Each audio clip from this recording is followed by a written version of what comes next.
Dr. Gallagher is basically luring individuals to her clinic, to her operation table, who would otherwise not get a green light from a mental health professional to get the surgery.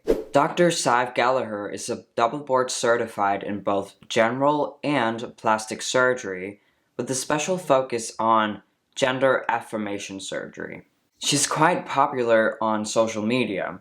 On TikTok alone, she has over 256,000 followers and over 6.6 million views.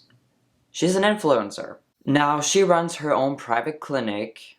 Her patients are adults, so what's the problem? Let's dive into it and take a look at Dr. Gallagher's opinions and requirements for gender affirmation surgery. Being on testosterone certainly isn't a requirement for top surgery. Probably about 20% of my patients will not need testosterone as part of their gender affirmation and don't have any plans to go on it.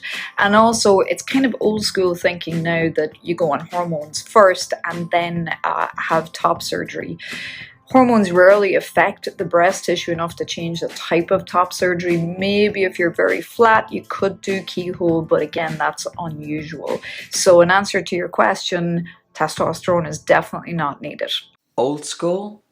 It's not old school to believe that a woman who wants to live life and pass as a man wants to go on testosterone.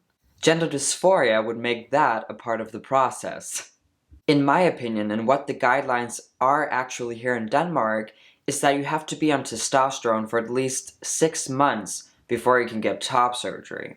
The guidelines are there to lower the risk of detransitioning. It's not medically dangerous to cut off breasts of a woman who's not on testosterone, but psychologically it's messed up. From a moral standpoint, you shouldn't amputate healthy breast tissue on a young woman who doesn't deal with gender dysphoria. They will, per definition, not benefit from it.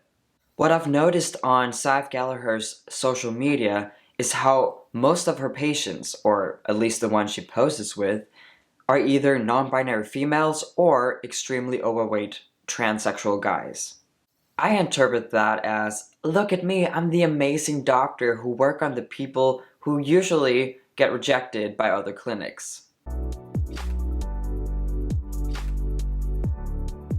The guidelines the trans clinic here in Denmark have to follow are, again, different than what her clinic follows. You cannot be overweight and get top surgery, according to the Danish guidelines.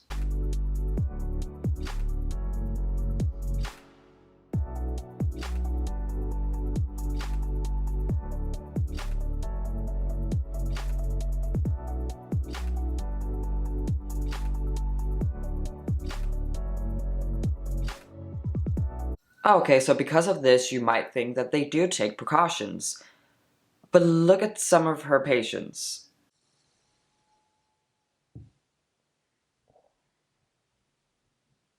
The overweight trans guys here, they often complain in Facebook groups how you have to have a certain BMI, body mass index, in order to get the top surgery. And they look way thinner than Dr. Gallagher's patients. She actually claims that being overweight is not a good enough reason not to do the surgery. Are you kidding me? Since she operates on non-binary and obese people, I wonder, does she even reject anyone? I mean, I'm just curious.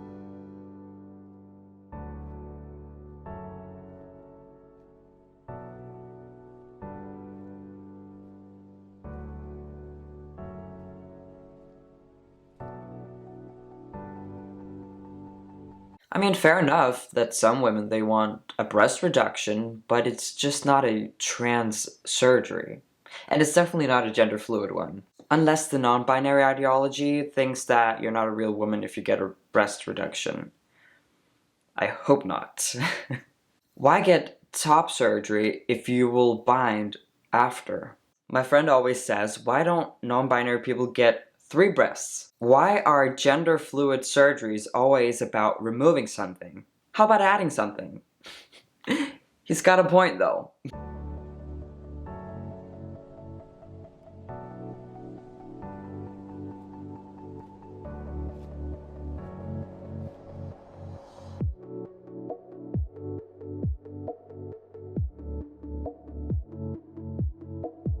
skipping mental health screenings?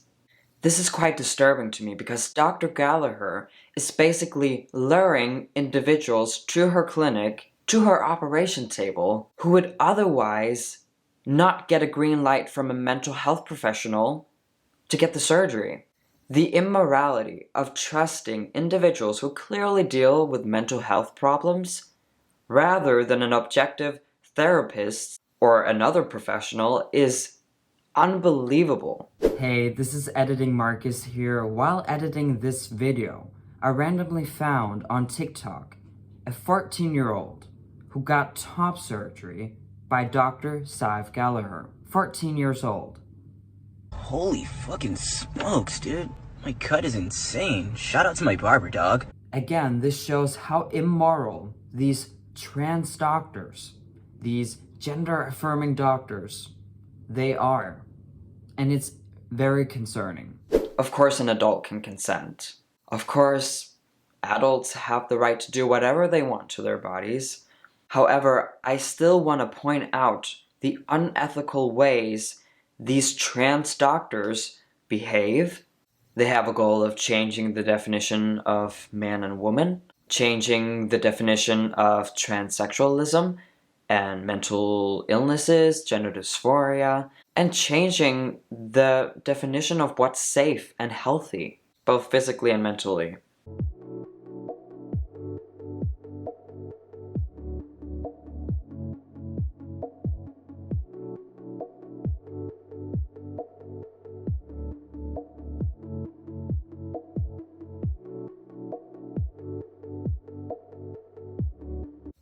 Oh, you can always come back. You can always get your nipples tattooed on you. I mean, please, come back and make me some more money. Someone on TikTok who wants to get the top surgery at her clinic wrote that it will cost between $9,000 to $12,000. Is this body modification? Yes and no. It's a good point that you can compare the two communities because no one in both communities actually go through a gender transition. However, I don't think we should compare the issue with individuals who get their eyeballs tattooed, tongue split, pierced weird places, to the issue with women without gender dysphoria amputating their body parts. Because adults adding stuff to their own look, it's not an ideology that's harmful or that wants to change society. It's only harming themselves. The procedure will only benefit individuals like me, people with gender dysphoria. It makes me sad that all these females, they go through the same, but they don't really get their mental health fixed. They don't get it treated. They don't become any happier. And that's definitely the doctors and the surgeons' fault. They have to learn how to say no and guide their patients to the right path. That's basically their job, not the patient's. It's very clear to me that Dr. Gallagher is only interested in making money, and I respect that. We all have to make a living. What I don't respect is that you advertise this surgery as this will cure you. This is freedom. This is affirming. This is what you have to do in order to be free. This surgery is not for everyone. And shame on the doctors, the influencer doctors who advertise the surgery as if it'll make your life better when we all know it's an individual assessment. That's all I have for you today. What do you think? Do you think we should say, well, they're adults, personal freedom? Or do you think that doctors and surgeons have a responsibility to say no sometimes? Let me know in the comments. Remember to hit subscribe, like this video if you want to see more, and I'll see you in my next video. Peace out.